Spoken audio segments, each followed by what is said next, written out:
فلما تراءى الجمعان قال أصحاب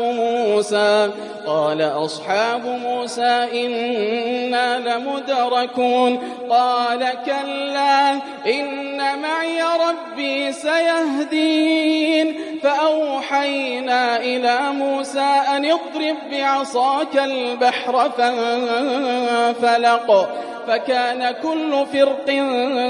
كالطود العظيم وأزلفنا ثم الآخرين وأنجينا موسى ومن معه أجمعين ثم أغرقنا الآخرين إن في ذلك لآية وما كان أكثرهم مؤمنين